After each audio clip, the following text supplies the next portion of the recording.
નમસ્તે બાળકો. આજે આપણે ફરી મળ્યા અને આજે આપણે જોવાના છે એક નવી વાર્તા. અને વાર્તાનું નામ છે ખૂંખાર વરુ અને ચાલાક સસલો. તો ચાલો જોઈએ ખૂંખાર વરુ અને ચાલાક સસલાની વાર્તા.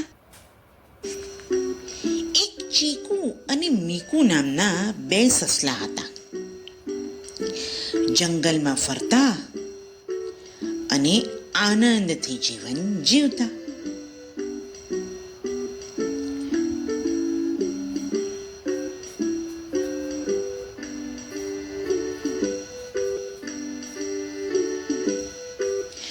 આમ ફરતા એક દિવસ તેઓ એક બગીચા સામેથી નીકળ્યા,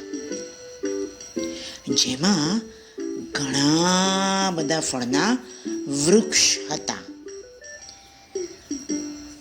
ચીકુ અને મીકુએ તો જોયું, અરે અહીં તો ઘણા બધા ફળના વૃક્ષ છે ને. બંનેના મોંમાં પાણી આવ્યું. તેમને ખબર હતી કે બગીચાનો માલિક એ ખૂંખાર વરુ છે. તેમ છતાં તેઓ બગીચામાં ગયા.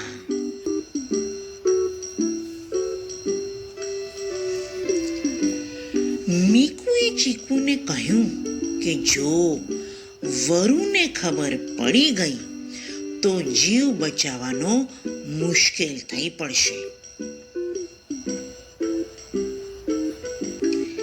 પણ ચીકુ માન્યો નહીં અને છેવટે મીકુને તેનો સાથ આપવો પડ્યો. ચીકુ ઝાડ પર ચડી ફળ તોડવા માંડ્યો. મીકુ દૂર એક ઝાડ નીચે છુપાઈ ગયો હતો. ચીકુ ફળ તોડી રહ્યો હતો ત્યારે તેણે વરુને આવતા જોયો. વરુને જોઈને ચીકુ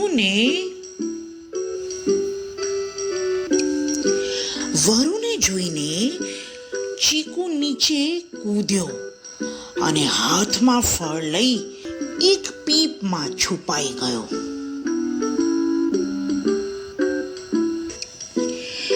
મીકુ વિચારી રહ્યો હતો કે આજે તો ચીકુ ગયો.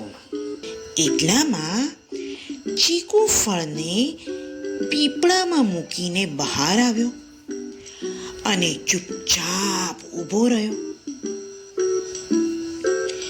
થોડી વાર પછી ત્યાં વરુ આવી ગયો અને તેણે ચીકુને પૂછ્યું કે ફળને લઈ જતા કોઈ સસલાને જોયો છે? વરુએ ચીકુને કહ્યું, અહીંયા તે અહીંથી કોઈને પણ ફળ લઈને જતા જોયો છે? ચીકુ તરત જ સમજી ગયો કે વરુ તેને ઓળખી શક્યો નથી. મીકુ દૂરથી તમાશો જોઈ રહ્યો હતો. મીકુ દૂરથી બધો તમાશો જોઈ રહ્યો હતો. ચીકુએ પીપળા તરફ ઈશારો કરતા કહ્યું કે સસલાને આ પીપળામાં જતો જોયો છે. હવે વરુ ધીરે ધીરે પીપળા પાસે આવ્યો. પીપળામાંથી ફળની સુગંધ આવી રહી હતી.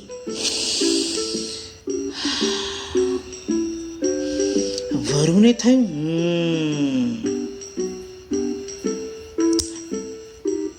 જરૂર અંદર કોઈ છે. અને આવ્યો ગુસ્સો. ગુસ્સામાં વરુ પીપળાની અંદર ઘૂસ્યો અને જેવો વરુ પીપળામાં ઘૂસ્યો કે ચીકુએ ફટાક દઈને પીપળાનું ઢાંકણ વાસી દીધું. મીકુ પણ પાસે આવી ગયો. વરુનો તો શ્વાસ રૂંધાવા માંડ્યો. વરુ તો ગભરાઈ ગયો. અરે મને કોઈ બહાર કાઢો, અરે મને કોઈ બહાર કાઢો. મીકુને દયા આવી ગઈ. મીકુએ તો પીપળાનું ઢાંકણ ખોલ્યું. વરુ બહાર આવ્યો અને ખૂબ ગભરાયેલો લાગ્યો. વરુને જોઈને ચીકુ ને મીકુ તો ગભરાઈને ભાગવા જતા હતા. એટલામાં જ વરુ બોલ્યો, ઉભા રહો, ઉભા રહો, હું તમને કાંઈ નહીં કરું. તમારે મારી વાડીમાંથી જેટલા સફરજન ખાવા હોય એટલા ખાજો. ચીકુ કહે, પણ અમે તો તમને અંદર પૂરી દીધા હતા. વરુએ કીધું, તેમ છતાં પણ તમે જ મારી મદદ કરી, માટે આજથી તમે ને હું આપણે બંને મિત્ર, બરોબર ને? આમ ચીકુ ને મીકુ બંને પાક્કા મિત્રો બની ગયા અને ખુશખુશાલ જીવન જીવવા લાગ્યા. બાળકો, વાર્તામાં મજા આવી ને? ભાઈ, વાર્તા પરથી આપણને શું શીખવા મળ્યું? ભાઈ, વાર્તા પરથી શીખવા મળ્યું કે ક્યારેય પણ ચોરી કરીને કાંઈ પણ લેવાય નહીં. બીજી વસ્તુ, કોઈને પણ મુશ્કેલીમાં મૂકવા જોઈએ નહીં. ત્રીજી વસ્તુ, મુશ્કેલીમાં પડેલા વ્યક્તિઓની હંમેશા મદદ કરવી જોઈએ અને મિત્રો સાથે હળીમળીને રહેવું જોઈએ, બરોબર ને? તો બાળકો, નવી વાર્તા સાથે ફરી મળીશું. આવજો.